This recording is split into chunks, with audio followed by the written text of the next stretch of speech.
আলু বড়ি সজনের ডাঁটা দিয়ে তেলাপিয়া মাছের ঝোল। উনুনে একটা কড়াই বসিয়ে গরম করে দিয়ে দিলাম পরিমাণ মতো তেল। তেলটা গরম করে বেশ কিছুটা বড়ি দিয়ে দিলাম। বড়িগুলোকে নাড়াচাড়া করে বেশ লাল লাল করে ভেজে নেব। বড়িগুলো ভাজা হয়ে গেছে, বড়িগুলোকে উঠিয়ে নিয়ে এই তেলের মধ্যে দিয়ে দেবো সামান্য একটু লবণ। লবণটা একটু গরম হয়ে গেলে তারপরে আগে থেকে লবণ হলুদ মাখানো তেলাপিয়া মাছ দিয়ে দিলাম। মাছগুলোকে উল্টে পাল্টে একটু বেশ লাল লাল করে আমি ভেজে নেব। আমরা একটু কড়া মাছ পছন্দ করি, তাই কড়া করে মাছগুলোকে ভেজে নিচ্ছি। মাছগুলো ভাজা হয়ে গেছে, মাছগুলোকে উঠিয়ে নেব। আর বাকি মাছগুলো একইভাবে দিয়ে দেব। আমার টোটাল এখানে 5টা মাছ আছে। বাকি মাছগুলো দিয়েছি।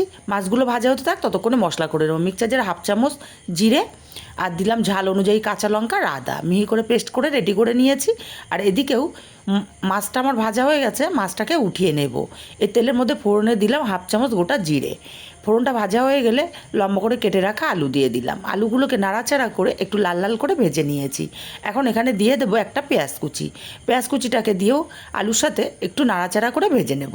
মিনিট খানিক নাড়াচাড়া করে ভেজে নিয়ে এখানে দিয়ে দেবো কেটে রাখা সজনের ডাঁটা। সজনের ডাঁটাটাকে দিয়ে মিনিট 2 সময় নিয়ে কষিয়ে নেব আলুর সঙ্গে। মিনিট 2 সময় নিয়ে সজনে ডাঁটাটা কষিয়ে নেওয়ার পরে এখানে দিয়ে দেব স্বাদ মতো লবণ, 1/2 চামচ দেব হলুদ আর পেস্ট করে রাখা মশলাটা।